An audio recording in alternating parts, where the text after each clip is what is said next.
maybe you've caught yourself being your own biggest body shamer. Now, this is a big topic, and this is why I've decided to do an EFT video, to release all of the pressure, shame, and inner bullying we tend to do on ourselves, so we can be in a more useful place to take whatever action we want or don't want to take. Now, I used to have an eating disorder from ages approximately 13 to 25, with all sorts of binge eating, orthorexia. It never went as far as anorexia and bulimia, thank God, because I had a wake-up call just before that happened. And even to this day, even though I no longer have an eating disorder, I still sometimes have body dysmorphia flare-ups and all of these thoughts that are untrue but that feel very true and make us feel miserable. So let's do some EFT tapping to shift that kind of need to bully ourselves into a different shape, which of course doesn't work, because if it did, we wouldn't be doing it anymore because it would have worked. And let's get us to a more useful spot. I also really, really want to let you know now that it is okay to not only accept yourself just as you are right now, but it's also okay to want to change. And I feel that nowadays people kind of get shamed for wanting to look or feel a different way, and that shouldn't be the case. You know what is right for you. So let's take as much noise out of the equation, all of these voices in our heads that are BS, so you can find your inner peace, inner truth, and move in whatever direction you want to go. It is absolutely fantastic to accept your body as it is right now, and it is absolutely okay to want to either gain weight or lose weight because you feel more comfortable that way too. So, even though I shame my own body, and I sometimes say very unkind things to myself, I deeply and completely love and accept myself. Even though I might feel very, very triggered right now because of the shape of my body. And after feeling triggered, I might have said mean things. Like, you're so fat. Look at you well. I should lose weight. Or, I look like skin and bones. I'm unattractive. I deeply and completely love and accept myself. All of this self-bullying, sometimes I'm my biggest body shamer. I'll just say it as it is. I am my biggest body shamer. I bully myself. I say mean things about my own body.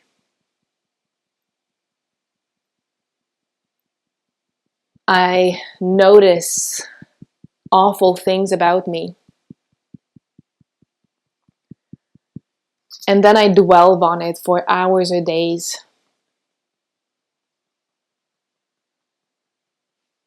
Each time I see my reflection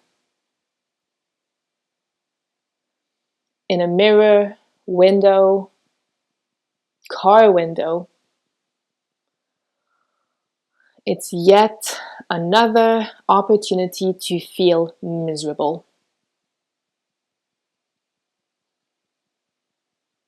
And when it gets really bad, I do this multiple times a day. Sometimes for hours. And then maybe I punish myself with under-eating or overeating. Or I punish myself into jogging or doing something I hate. Until the cycle starts again.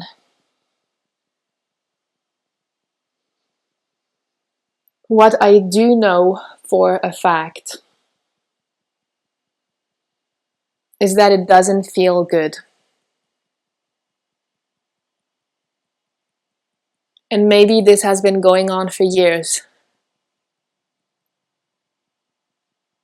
So I also know it's not working.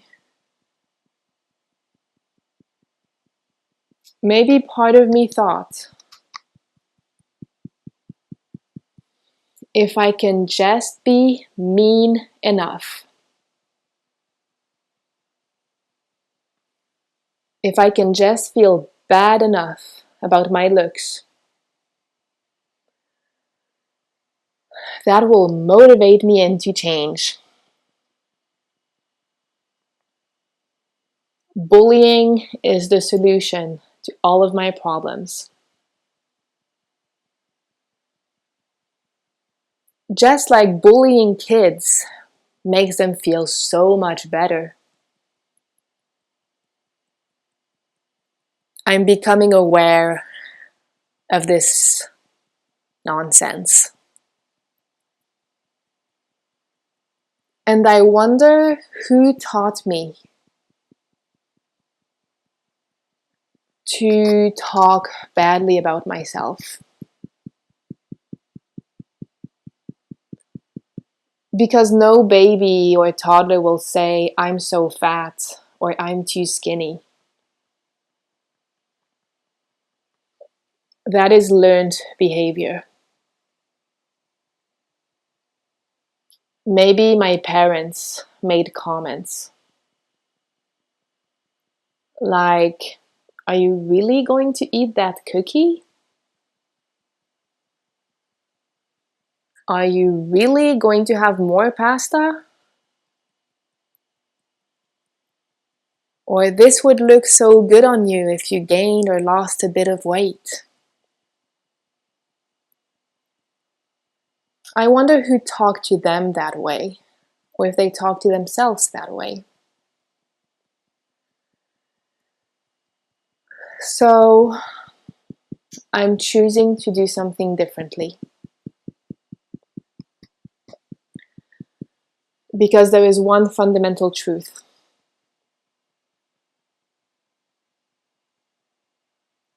No kid or adult has started to thrive from bullying. So if I want to thrive, I should probably change strategies.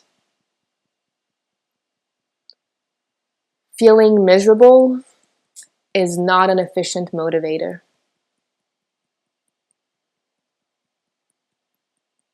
And when I can accept what I don't want, I can get what I do want. Maybe I gained weight because I was carrying the weight of responsibility for everyone else. Maybe it was a protection mechanism when people were creepy and looking at me. Maybe I'm really thin because subconsciously I want to make myself small and out of the limelight. Because I learned that when I shine too bright, people get mad. Maybe when I was a kid, my parents always seemed stressed or angry. So I said, I don't want to grow up. So my body stayed really small or thin. There are so many subconscious reasons why my body is the way it is. Maybe I'm burnt out and exhausted. And my body feels like it's at threat. So it's putting on weight to protect me against starvation. Because when there was a threat, when I was a caveman,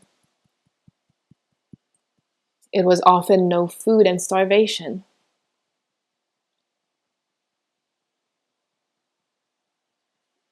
What if there were so many reasons that I wasn't aware of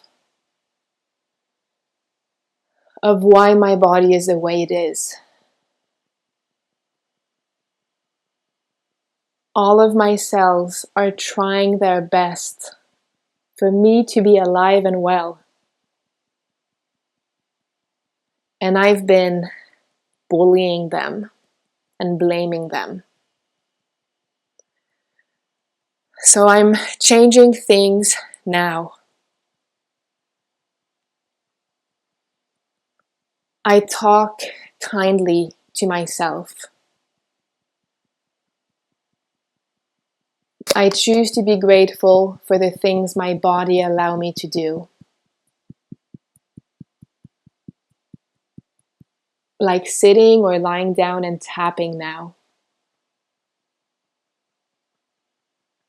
Some people can't do that. I'm grateful for the activities I'm able to do. I'm grateful that my lungs can breathe oxygen. I'm in awe of the complex systems that keep me alive. I am so happy for the good moments I can spend with kids, my children, friends, family, or my cat, which 10 kilos plus or less won't change anything to that. And I allow myself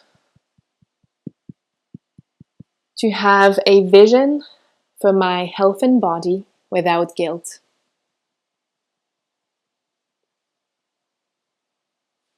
I allow myself for this journey to take the time it will take. I allow myself to be kind to myself. It is safe to motivate myself kindly. It is safe to want change while accepting myself now. It is safe and okay to look just the way I look. I choose to talk to myself the way I would talk to a friend in my shoes. With compassion,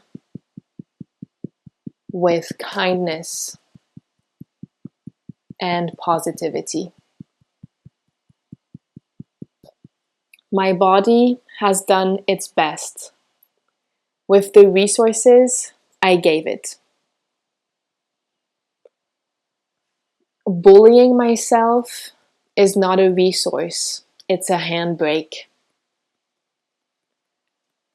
So I can't blame my body if it couldn't move forward with the handbrake on.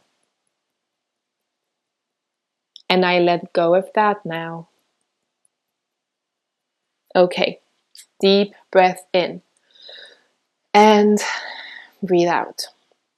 Some people will say calories in, calories out. Now, of course, there is some legitimate science behind that, but in my own experience, I have tested that. I was tracking my macros, my foods, weighing everything to the tiniest drop of olive oil in my frying pan. And let me tell you, when I wanted to lose weight, I was absolutely at a caloric deficit and I was not losing weight. The science told me I should have lost weight. So then I felt even more inappropriate and I would do even longer workouts and none of that worked. So when we cannot shift our body in a direction that we feel would be more useful and healthy for us, it is extremely, extremely, extremely frequent that there are some subconscious reasons why it wouldn't be acceptable, okay, or safe to do so. What if I become too attractive and perverts start to be creepy, just like when I was 5 years old or 14 years old? What if I lose too much weight and all of my friends or family members who might be a bit bigger judge me for now being skinny, just like they judge so many other people for being skinny? What if I'm able to build up muscle and then all of my family members who have never been to the gym no longer have an excuse of why they can't do it? There are so many very subtle things that can stop us from reaching our objective. And I would say the more we need and resist what we are at, the worse it gets. When I am in Switzerland, because I move between two countries, I always tend to put on more weight. And then when I'm back to my surf routine in a more tropical country where the climate is different and I'm very grounded and less stressed outside, my body releases weight without me having to count anything, without me having to do like complex calculations, without me having to even try. And I've come to accept that maybe in Switzerland, in a colder climate, my body needs a bit more fluff because that's what feels safe. And that's not, necessary in a hotter climate. When you accept yourself in any case, that's when change happens fast. And I really encourage you in either way to start speaking kindly to yourself. It will not stop you from being motivated. It will just put the handbrake down so your car can start moving in the direction of your goal. Now, if you do feel that there might be a deeper reason why your body just doesn't want to change, whether that's gaining weight or losing weight, I've had a lot of people who came to me, because they wanted to gain weight too and they just couldn't. We can explore that with EFT and RTT. There are often reasons why it's not safe. So if we can just change that program and let your body know that it is indeed safe to do so, change can happen extremely fast. So you'll find all the links in the description on how we can work together. So thank you so much for tabbing with me today. Keep talking kindly to yourself and send this video to someone who could benefit from talking kindly to themselves too. Thank you so much for tapping.